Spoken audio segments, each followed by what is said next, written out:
Good morning, Periscope. How is everyone doing today? Good morning, good morning. Thanks for joining.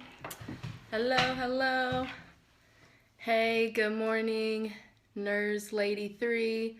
Good morning, Prophetic. How are you?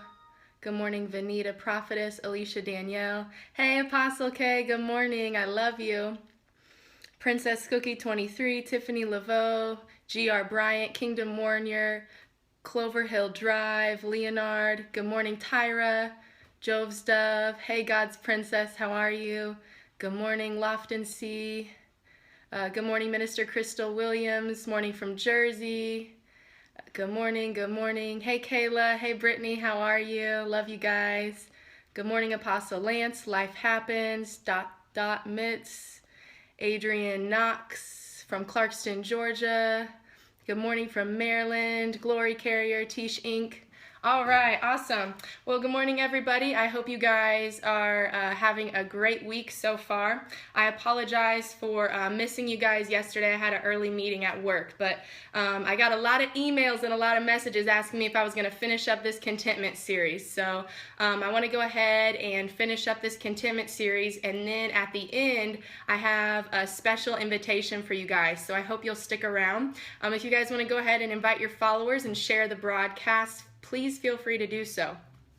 Okay, so as it pertains to being content in your present, one of the last things that I wanted to talk about that I didn't get to talk about last time was abandonment, and how being abandoned and how the spirit of abandonment can begin to affect your ability to be content in your present season.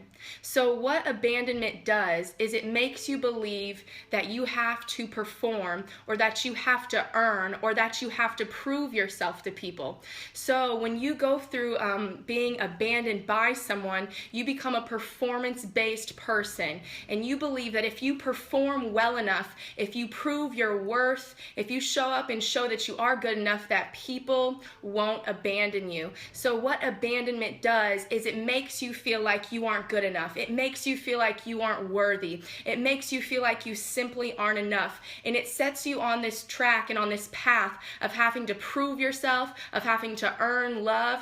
And what it does is it causes you to have the wrong expectations. You know, we've been talking a lot about expectations because expectations are real. Anytime you're in a relationship, there are expectations. And so all of these things, you know, contentment, if you want to be content, what that means is that you are in a continual state of feeling content. So there has to be some continuity there. So what that means is that in order for you to be content, you must be stable. And our stability is linked to our expectations. Because when we have wrong expectations, unhealthy expectations, that will lead us to destruction, that will lead us to disappointment, and that will lead us to brokenness. And all of those things make it impossible to be content. So that's why, you know, all throughout this series, as I've been talking about contentment, we've also had to deal with expectations and how all of these hurts, all of these past hurts, you know, are affecting our present expectation. So if you're somebody who has experienced abandonment or has been abandoned, this makes you have unhealthy expectations. You'll have unhealthy expectations, one, as it pertains to yourself. So you'll set yourself up for constant self-rejection, for constant self-hatred, and for constant failure, because what your expectation is going to become of yourself is that you live perfectly, that you perform well, and that you never have a bad day, an off day, or a less than day. Because what abandonment says is it makes you believe that you weren't good enough, and that maybe you could be good enough if you proved yourself. Now, someone who abandons you, what they teach you is that they are reactionary, that their love for you is conditional. If someone abandons you, that means at some point they decided that they were going to leave. But the issue with abandonment comes in when we begin to take the actions of other people personally. So when someone abandons us, we don't say, you know what? We don't say what is obvious. You know what? That person clearly does not know how to love unconditionally. unconditionally. They're clearly a broken person. So I'm not going to take them leaving me as a personal offense against myself, and I'm not going to let that define me. But unfortunately, when you're abandoned in childhood, if someone divorces you, if someone leaves you, a friend, a spouse, a boyfriend, a girlfriend, you don't have the ability, a lot of us don't have the ability to separate ourselves and separate our identity from the actions of others. So what happens is that our identity becomes lodged up in the actions of other people who are reactionary. So what that tells us is that they reacted to something that I did. So maybe if I did something different, they wouldn't have left. One of the examples I've used throughout this series was when my father committed suicide and abandoned me, and how I began to take that personally and allow that to define me, and truly believed that if I could have been more, if I could have been a better daughter, if I could have performed better, proved my worth, maybe I would have been worth his life, worth him living for. But what we have to begin to understand to be set free from the effects of abandonment is that people hurt people, that hurt people. So my father was broken and my father was hurt. And when someone is a fragmented being, a hurt being, what that means is that they are unable to help others walk in wholeness. They are unable to love unconditionally because they are dealing with a lot of conditions. So a broken person is never going to be able to love you unconditionally. This is why it's so important that we get in relationships with people who are whole. That's why I hate this saying, I'm going to try to find my other half. No, I'm going to be whole, and then I'll find my other whole, because if you come to me broken and I come to you broken, we're just going to further break each other. So this is what we have to understand, is that hurt people hurt people. Broken people break people. So we have got to begin to take our past experiences and what has happened to us and separate them from our identity. What you are not, what people have done to you. And you are not defined by the actions or the love or lack thereof love of people. But what happens is we begin to take these things personally and allow abandonment to affect us. So what that does is that makes us have unhealthy expectations where we will run ourselves into the ground trying to constantly be perfect. And anytime we don't measure up, or anytime we don't attain or reach perfection, we begin to hate ourselves, we begin to punish ourselves, and we begin to walk in self-condemnation. Now, the way that abandonment will cause you to have wrong expectations as it pertains to God is that you will take on a works mentality. Now, yes, I do know that faith without works is dead. So we can't just say one thing. We have to be both hearers and doers of the word. And I agree with that. But what I don't agree with is this mentality that abandonment forces us to have with God. And what it does is it says, you've got to be good enough for God. You've got to perform for God. And when you mess up, when you have a wrong day, God will no longer love you. Abandonment makes you feel like you have to earn things. But the crazy thing is that we could never get to a place to where we are good enough or perfect enough to earn the perfect love of God. You are an imperfect being. So when you expect perfection out of yourself, you're setting yourself up for self-rejection. You're setting yourself up for self-hatred. And you're setting yourself up to have the wrong expectations of God and the wrong expectations of your interactions with Him. You're going to constantly find that you and God's relationship is up and down like this. You're constantly waiting for Him to punish you. You're constantly waiting for Him to abandon you. And you're constantly waiting for Him to leave you because you have taken the abandonment of other people, projected it onto God, and now you believe that if you mess up, He's going to leave. He's not going to love you. And what also happens is that when life gets rocky or when life gets hard, you believe that God is punishing you, but you believe that you did something wrong. This is a question I have heard so many times, and if you have ever asked this question, this is a sign and a symbol that you are someone who deals with abandonment. What did I do to deserve this? What did I do to piss off God? What did I do to make Him mad? What did I do to make Him punish me? But what this shows is that you are someone who deals with abandonment, because what this means is you believe that God is conditional and He only loves you when you do well and that He punishes you when you don't do well. Now, I do fully believe that that there are consequences for sin. I also believe that the Bible says, as it says, that God chastens, or that God God corrects or God rebukes or God teaches those whom he loves, or he corrects his sons and daughters. But correction is not punishment. Correction says, I love you and I am so invested in you that I want to tell you what you're doing wrong so that you don't self-destruct, so that you don't destroy your life, so that you don't destroy your purpose, so that you don't destroy what I died for. I died to see you whole. I died to see you walking free from sin. So correction is not punishment. Correction is God's investment in you, saying you are so worth it to me that I want to get you back on the right path to see you doing what it is that I died for you to be able to do. So we have to understand that God's not out to punish us. Yes, there are consequences. Yes, he chastens us. Yes, he rebukes us. Yes, he corrects us. But we have this orphan mentality. Because we are abandoned, we have not known God as Father, as Abba. And what happens is, I think that there is such an attack on the family unit in America, because what the devil loves to do is he loves us to have a skewed, wrong perspective of what a father is. Because if the devil can destroy what our expectations are of a father, or what our view is of a healthy father, then what he's also done is he's also caused us to have wrong expectations as it pertains to God as Father. Now I'm going to give you a little breakdown of this. You know, as I told you, I'm somebody whose father committed suicide. That to me was the ultimate abandonment and rejection. Before he did so, he was extremely abusive, mentally, emotionally, physically. He would say terrible things. I never heard him say, I love you. So when I was reading the Bible when I first got saved, and it kept saying, God the Father, God the Father, I kept saying, yeah, God's cool, but I don't really want a father, because I had one of those, and it destroyed me. I had one of those, and it hurt me. So what abandonment does is it causes you to take past experiences and project those onto your expectations of self, God, and others. So I think the reason the devil is so out to destroy the family unit is because when a man or a woman has experienced rejection from a father or rejection from a mother, it is so hard to see God as a parent. Now, I love my parents. I respect my father. I respect my mother. I honor them.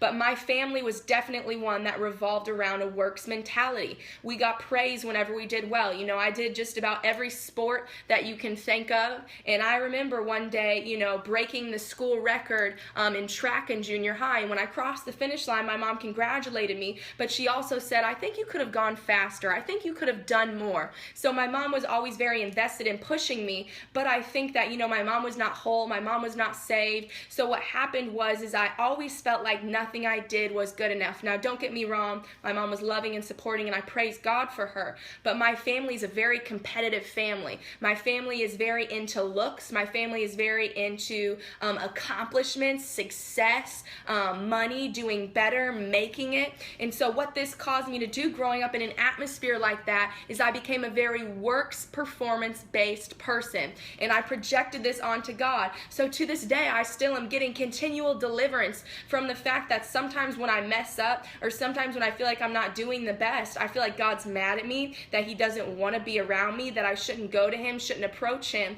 and that the only way that I'm ever going to see God's fullness for my life is if I work for it and prove myself to him. So all of these, there is so much that abandonment does to a person. We've got to begin to understand how abandonment even affects our ability to interact with God. Now, if you're someone who's gone through abandonment, you will also have unhealthy expectations as it pertains to relationships, both on a friendship level and on a love level.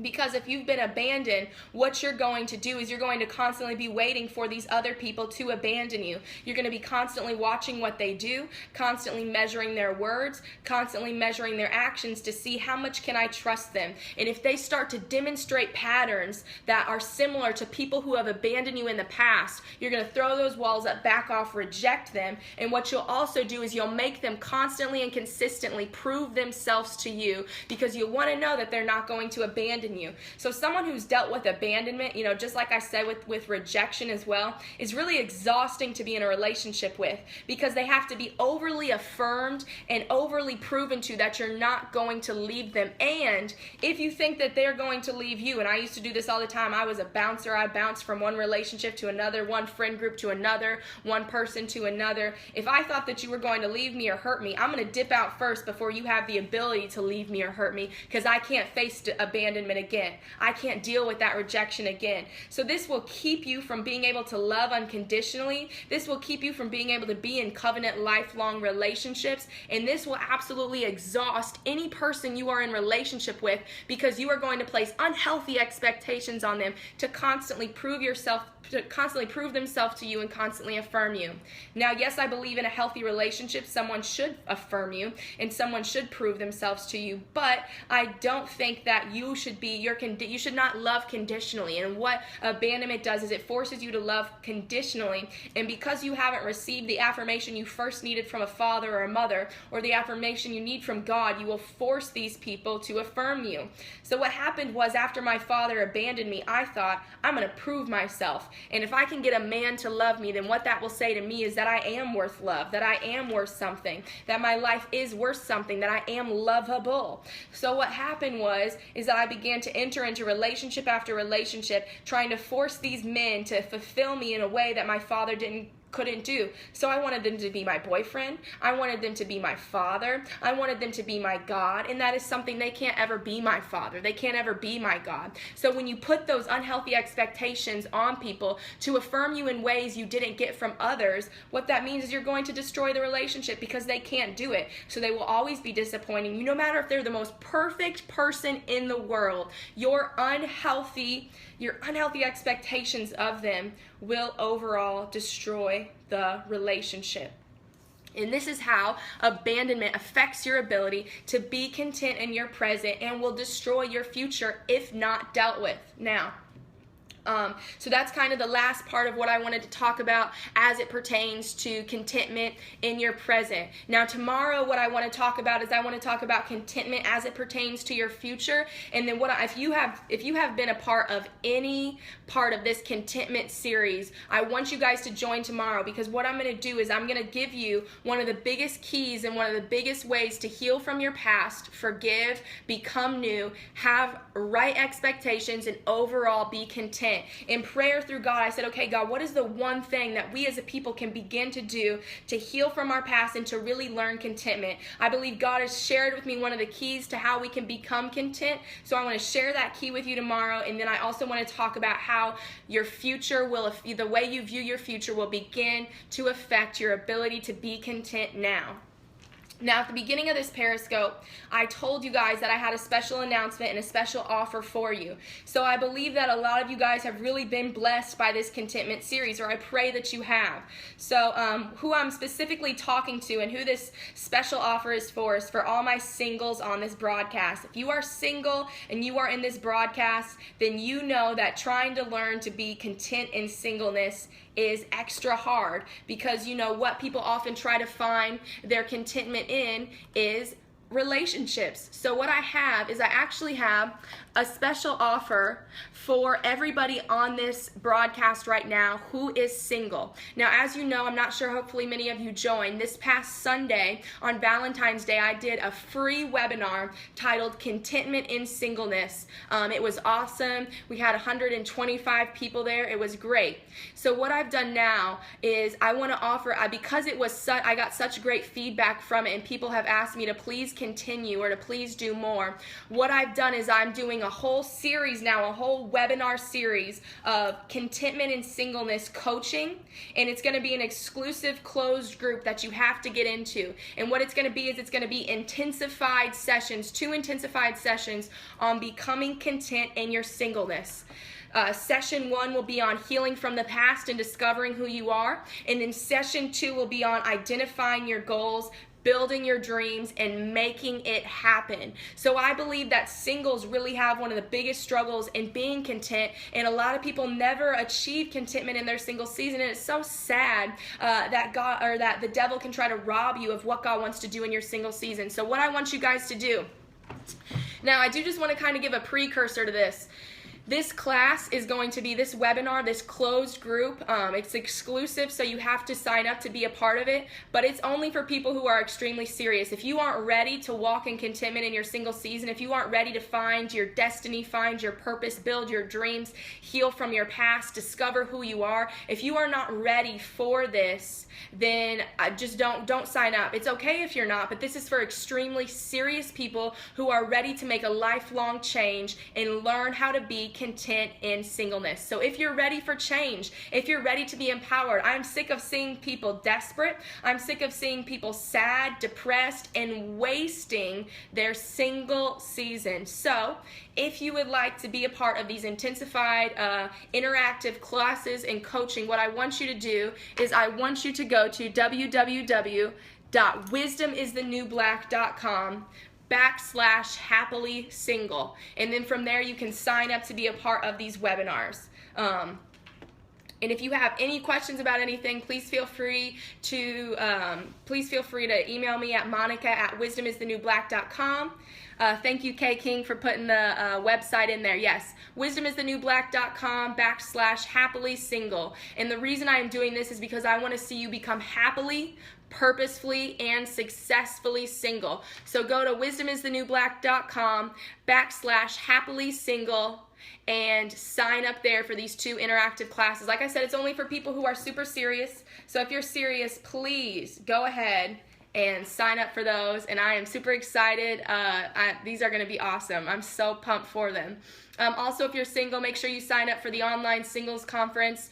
There's going to be people there like the founders of Married and Young, Jamal and Natasha Miller, apostles Matthew and Camila Stevenson, Heather and Cornelius Lindsay, Lamar and Ronnie Tyler. It's amazing. Go to my Facebook page, Wisdom is the New Black, or Monica Deneede. Sign up for the online singles conference. Sign up for these coaching group webinars of learning to live happily single. So if you have any questions, feel free to email me at monica@wisdomisthenewblack.com.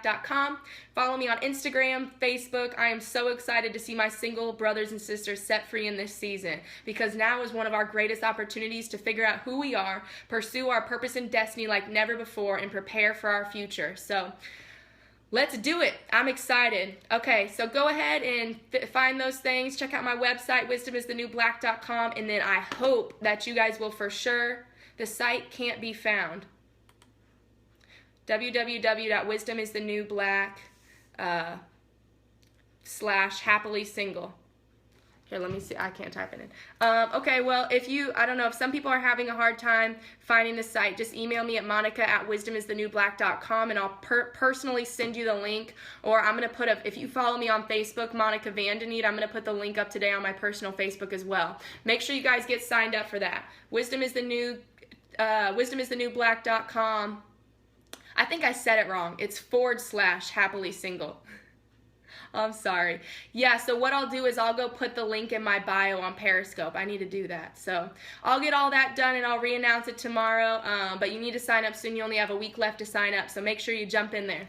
Okay, well, it's been so awesome to hang out with you guys today. I hope you'll join tomorrow as we talk further about what the key is to becoming content and how to prepare to be content in our future as well. So sign up for the webinars. Any questions if you can't find anything, wisdomisthenewblack.com/happily single.